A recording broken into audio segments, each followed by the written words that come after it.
Trip mo ba ng Crystal Boat, kayak at iba pa mga activities? Kayang ibigayan dito sa San Narciso, Calvo. Get ready with me? Dito lang sa tara sa lalawigan ng Quezon. Kung taga Manila ka at gusto mo ng mahaba-habang biyahe, from Manila to San Narciso, Quezon, ay aabot lang naman to ng 10 oras, more or less. Depende yan sa takbo ng sasakyan mo.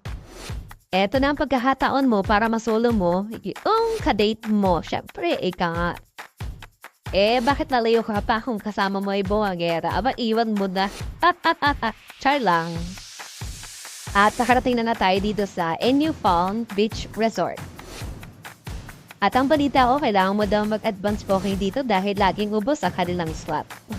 Marami-rami din ang kanilang mga kubo, ngunit nagkakaubusan din kapag peak season dito. Kaya naman, kailangan mo talaga mag-inquire sa page nila para sure na pagpunta mo, meron kang tutuloyan at tutulugan. Kung hindi, sa tent ka, matutulog tulad namin. At ito ang isa sa mga pinagmamalaki nila, ang Stairway to Paradise. Ika nga. At habang naglalakad ka rito, ay utay-utay mo nakikita ang ganda ng kalikasan dito.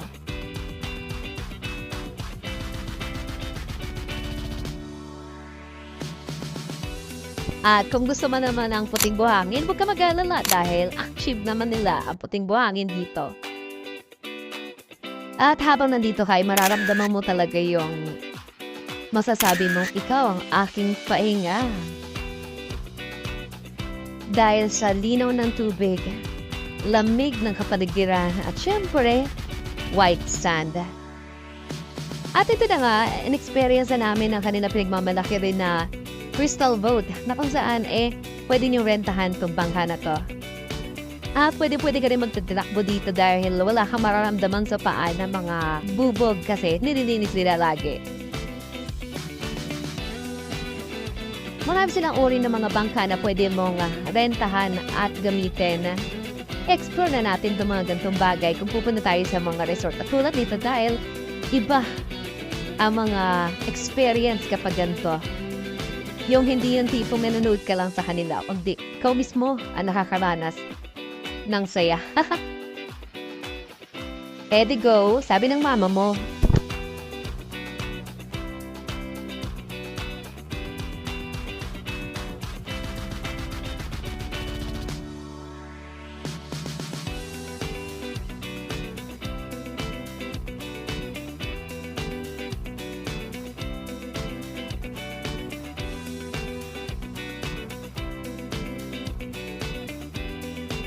At kung wala ka namang baong pagkain, walang problema dahil sagot na nila. Sabihin mo lang sa kanila kung anong mga order mo dahil available naman sa kanila.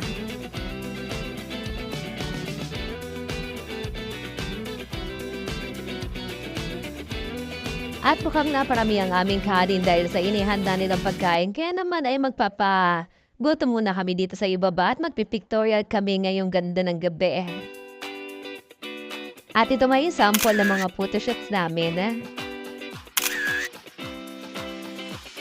Para naman ang dami. Char. Normal lang din may makikita ka dito mga naglalakad-lakad na mga gantong uri sa kalikasan. Kaya naman pakiusap, huwag nyo na pong gambalain pa. Tingnan nyo na lang. Dahil deserve din naman nilang mabuhay. Di ba? Para sa ating kalikasan.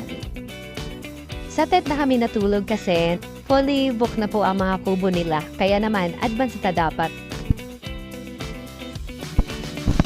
Alas 5 ng umaga, sabi nga na may-ari kailangan daw namin maabutan yung sunrise. At totoo nga, sobrang ganda ng sunrise dito. At ito na nga, ipapakita ko sa inyo kung gaano kaganda.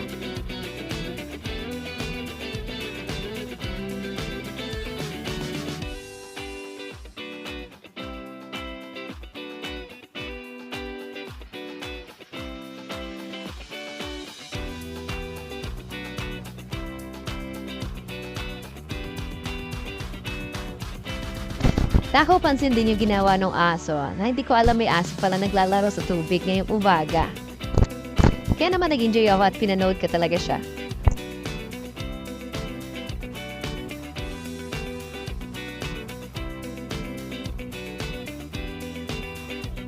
Oh, di ba? Pati pag jingle niya, kitang-kita.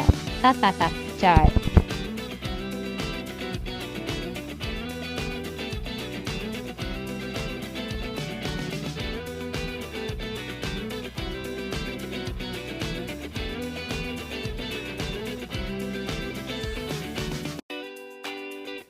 Syempre hindi kumpleto kung hindi ka maglalakad sa dalampasigan para habang tumataas ang sinag ng araw. At kung gusto mong natural na sounds or kapaligiran, eto paparinig ko sa inyo.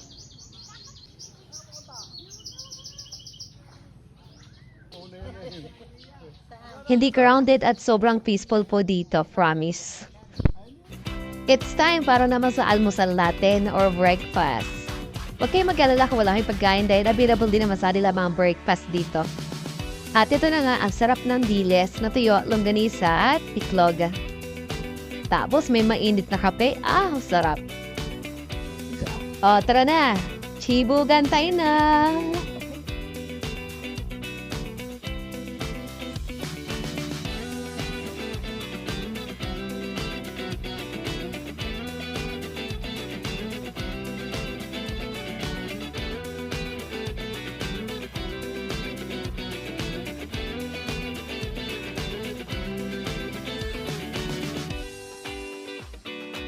At kung marami naman kayo, walang problema dahil malaki din venue nila dito. May malaking function hall dito.